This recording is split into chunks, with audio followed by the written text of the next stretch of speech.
This is Combat Geek. Today I'm going over the 10 most serious side effects of turmeric, curcumin, and how to best take it. And we're starting now. Turmeric is an all-natural spice. Taken 500 milligrams to 2,000 milligrams per day. It's eaten regularly in an Indian diet. It's usually safe and non-toxic. It's very well studied, and it's most famous as an anti-inflammatory, but it does a ton of other things. And some studies do show that it's more effective than anti-inflammatories like ibuprofen. But there are some side effects to be considered, and that's what we're going to go over in this video. If turmeric curcumin is worth it. So what's the difference between turmeric and curcumin? Turmeric refers to the root or the plant. It's not always pure. There are some oxalates in there. Curcumin, on the other hand, is the active ingredient found within it. Most of the new supplements are now 95+% concentrated curcumin. So you're not really taking the turmeric root anymore in the supplements. It's usually the curcumin. We're going to go over the big secrets on how to get the most bang for your buck from your turmeric, your curcumin. It helps with osteoarthritis, joint pain. There's huge benefits to taking it. One of the most popular supplements on the planet. There is a lot of complicated science behind how turmeric and curcumin works. It does so many different things. It inhibits necrosis factors, cytokines, COX-2, and lipooxygenase. It functions as an antioxidant. It can change cell growth and even cause apoptosis, so cell death of bad cells. So it's said to help with some cancers.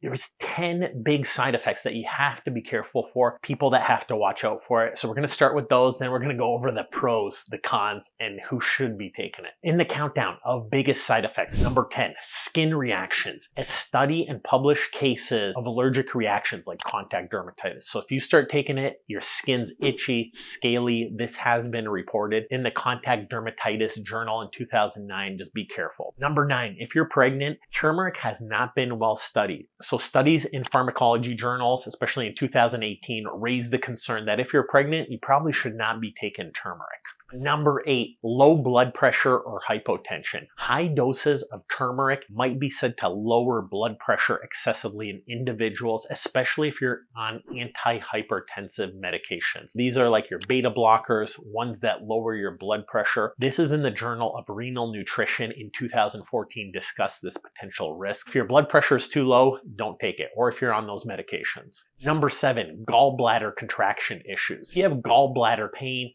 abdominal issues, one of the biggest side effects is nausea, vomiting, cramps, diarrhea. So just be careful. The gallbladder essentially creates bile into your digestive tract. Turmeric can squeeze that down, cause a little bit more pain. A study in 2011 went over this. So just be careful if you have gallbladder issues. Number 6, increased risk of kidney stone. I talk about this a lot, but Dr. Stephen Gundry, the plant paradox, he's all over the oxalate content, kidney disease, inflammation. I think a lot of research shows that this concern might be overblown, that this book might be used to drum up some interest in his books.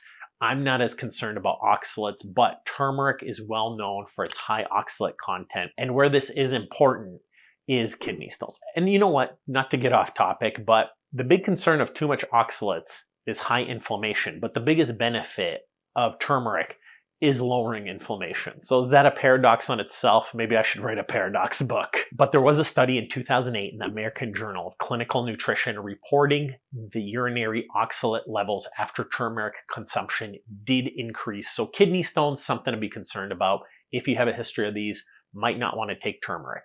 Number 5, GI or gastrointestinal issues. High doses, we're talking like 1,000 milligrams over 500 milligrams, can cause diarrhea, nausea, stomach upset. This is documented in the Journal of Clinical Pharmacology in 2013. These are high dose side effects. I think with reasonable doses, a little bit less concern, like 60 to 100 milligrams, like adding it to a dish. That might not be a huge concern, but when you're taking these super supplements that are like 1,000 milligrams with supercharged additives, that might cause some issues. Number 4, Blood sugar lowering too much. A study for some diabetics can show that blood sugar actually decreases too much. So you can have too much of a good thing because most diabetics want to lower their blood sugar. If it lowers too much, you can get dizzy, you could pass out. This was a study in 2013 that highlighted this risk. So just be careful if you're diabetic. Don't go too crazy with high levels. Number 3, drug interactions. This is the most challenging part of medicine, and this is why I always warn people to check with your doctor. When you're on medications like low blood pressure medications, diabetic medications, antibiotics, other things, this is number 1 going to cause upset stomach issues, interaction issues. Another big one is if you're on blood thinners like warfarin, there's a lot of other new ones. This can lower your blood pressure too much. It can thin your blood too much. It can cause a lot of adverse effects. It gets very complicated. There's a lot of studies looking at. Number 2, iron deficiency absorption issues. Turmeric can potentially inhibit the absorption of iron. Turmeric is fat soluble. It's best to be eaten with meals. People who have anemia are susceptible. The Journal of Medicinal Food in 2009 found that this might be an issue and a potential side effect. But number 1, I already kind of mentioned this with drug interaction, but increased risk of bleeding. The most serious concern with turmeric is if you're on blood thinners, if you get cuts, you have a hard time creating blood clots. You have a hard time thinning this. You can have internal bleeding if you're taking excessive amounts. Essentially very, very high dose. If you're on other medications, just be careful. But here's the 5 benefits of turmeric. Number 1, skin health. A 2018 study showed that skin, such as anti-inflammatory, antimicrobial, antioxidant properties. This can help with psoriasis, dry scaly skin, acne, something to consider. Number 4, digestive health. Even though the number 1 side effect is diarrhea, nausea, taken in reasonable amounts, like adding it to food, can help with digestion. That's according to a 2020 study. Can alleviate bloating, gas. This can be beneficial for inflammatory bowel diseases and gut health. Number 3, cardiovascular and vascular health. So a study in 2019 highlighted that curcumin and turmeric can help with endothelial function and potentially help with cardiovascular health. This may reduce heart disease and improve vascular health. Number 2, brain health and mood regulation. A 2021 study in Frontiers in Psychiatry found that curcumin can help with treating the symptoms of depression. This is something to potentially explore a little bit more in cognitive functions. But what it all comes down to is number 1, curcumin is well studied and well known as an anti-inflammatory, pain relief, osteoarthritis, muscle pain, rheumatoid arthritis, chronic inflammatory conditions. I go over in another video a meta-analysis that looks at 66 studies. There's high-level randomized controlled trials, lots of other studies. Almost all of them show that curcumin and turmeric can help with inflammation, can help improve osteoarthritis symptoms, joint pain, muscle aching. It can provide relief in all those. It's been studied for a lot of different conditions. Now, here's the important part, the dosage. In the typical cuisine, 60 to 100 milligrams of curcumin is great. That gets you a great result. That's what the standard diet is. But potentially, that's not what's going to get you the best results. There are supplements where you can take 400 to 600 milligrams of curcumin. Now, we talked about some of the side effects. I always recommend for any patients taking any type of medication, start slow, kind of go up to the recommended levels from a lower level. See if you have any of these side effects. See if it's bothering you, if you feel weird, if you're getting tingling, any problems sleeping, any skin itching. For specific conditions, there have been studies for up to 2,000 milligrams of curcumin per day, like osteoarthritis and depression. I'm not recommending that. That's a little bit on the higher end. Here's my top 5 tips for regular intake. Number 1, take smaller doses, but continuously.